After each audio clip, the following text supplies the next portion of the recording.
اعوذ باللہ من الشیطان الرجیم بسم اللہ الرحمن الرحیم۔ اللہ تبارک و تعالیٰ کے نام سے شروع جو بڑا مہربان اور نہایت رحم کرنے والا ہے۔ بنی اسرائیل کا ایک ایسا ولی اللہ جو مستجاب الدعوات تھا۔ یہ شخص اللہ تبارک و تعالیٰ کی بارگاہ میں ایسا مقام رکھتا تھا کہ یہ جو بھی مانگتا اس کو عطا کیا جاتا۔ اس کی کوئی بھی دعا اللہ تبارک و تعالیٰ رد نہیں فرماتا تھا۔ اس کی روحانیت کا یہ عالم تھا کہ یہ زمین پر بیٹھ کر عرش اعظم کو دیکھ لیتا تھا، لیکن ان تمام تر باتوں کے باوجود بھی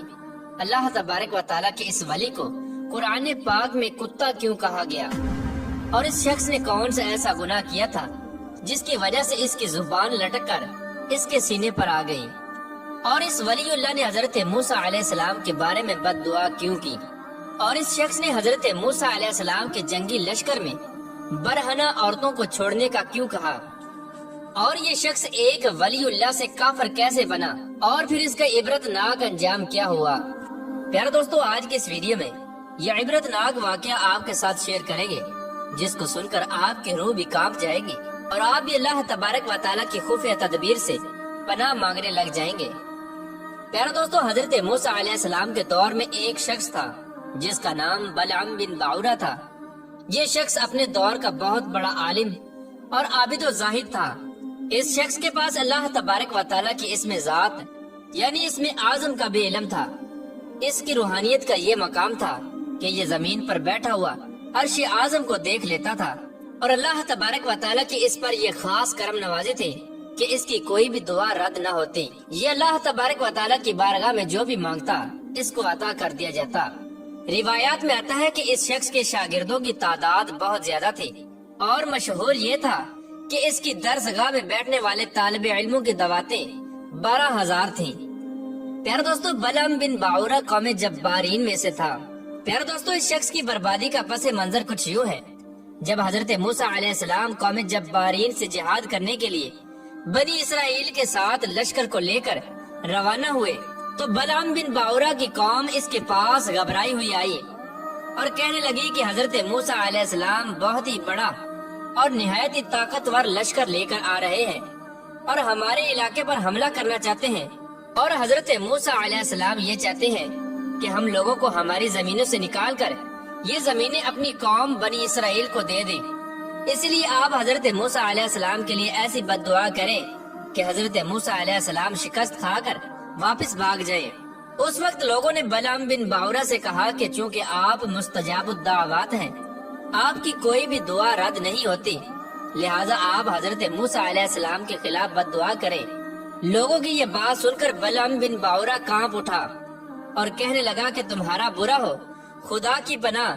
حضرت موسیٰ علیہ السلام تو اللہ تبارک و تعالیٰ کے سچے نبی ہیں، اور ان کے لشکر میں مومنین اور فرشتوں کی جماعت ہے، میں ان کے لیے کس طرح بد دعا کر سکتا ہوں۔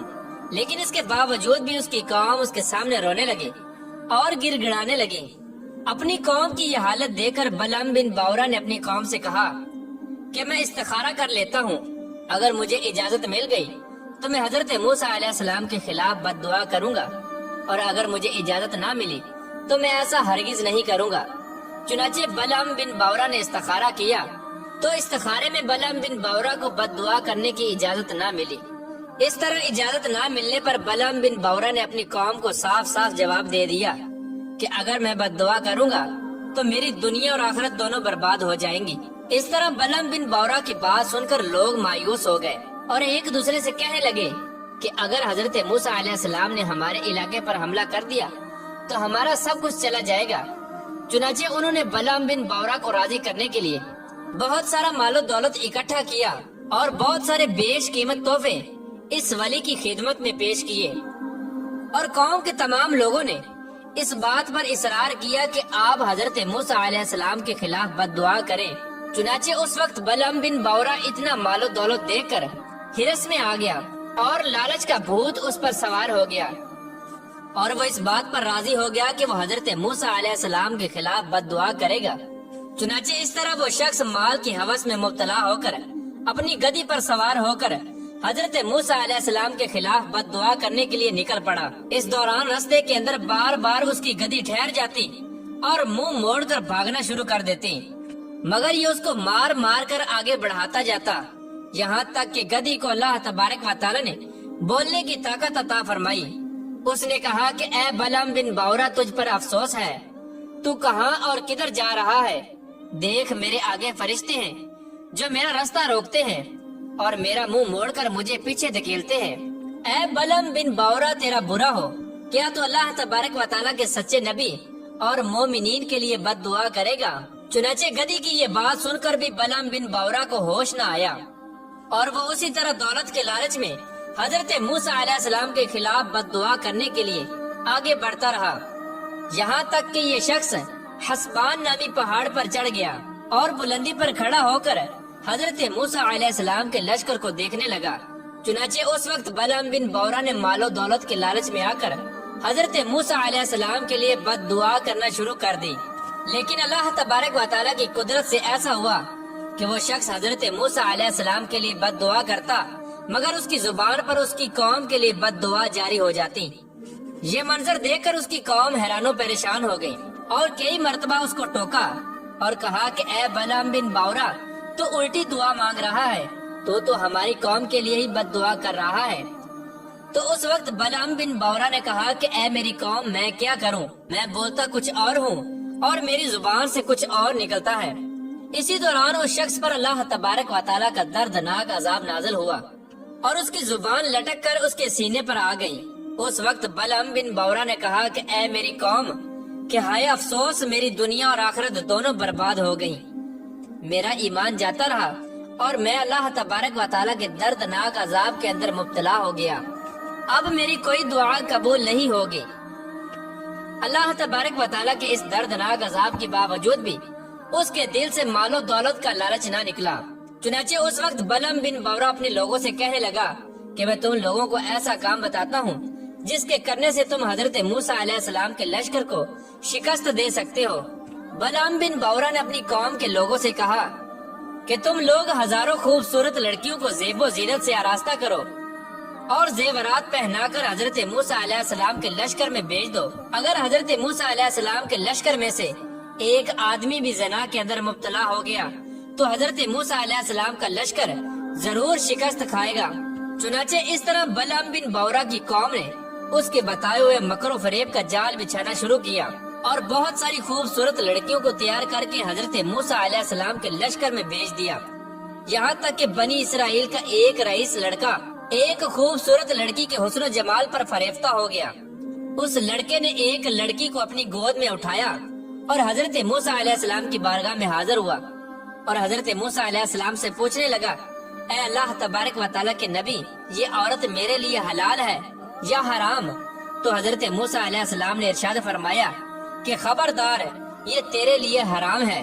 فوراً اس کو اپنے آپ سے الگ کر دے اور اللہ تبارک و تعالیٰ کے عذاب سے ڈر۔ مگر اس وقت اس لڑکے پر ایسا شہوت کا غلبہ طاری ہوا کہ اس نے حضرت موسیٰ علیہ السلام کی بات کو ٹھکرا دیا اور اس لڑکی کو لے کر اپنے خیمے میں چلا گیا اور وہاں پر اس کے ساتھ اس نے زنا کیا۔ اس وقت اس زنا کی نحوست کا یہ اثر ہوا کہ بنی اسرائیل کے لشکر میں اچانک طاعون کی وبا پھیل گئی اور گھنٹے بھر میں 70,000 آدمی مر گئے اور سارا لشکر ادھر ادھر بھاگتا ہوا ناکام و نامراد ہو کر واپس چلا گیا، جس کا حضرت موسیٰ علیہ السلام کے قلب مبارک پر بہت گہرا صدمہ ہوا۔ بلعم بن باورا پہاڑ سے نیچے اترا تو اس وقت وہ بارگاہ الہی سے مردود ہو چکا تھا، آخری دم تک اس کی زبان اس کے سینے پر لٹکتی رہی اور وہ بے ایمان ہو کر مرا۔ اس واقعے کو اللہ تبارک و تعالیٰ قرآن پاک میں کچھ یوں ارشاد فرماتا ہے، اور اے محبوب انہیں اس کا احوال سناؤ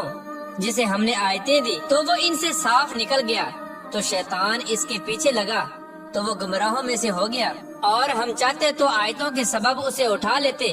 مگر وہ تو زمین پکڑ گیا اور اپنی خواہش کا تابع ہوا، تو اس کا حال کتے کی طرح ہے، تو اس پر حملہ کرے تو زبان نکالے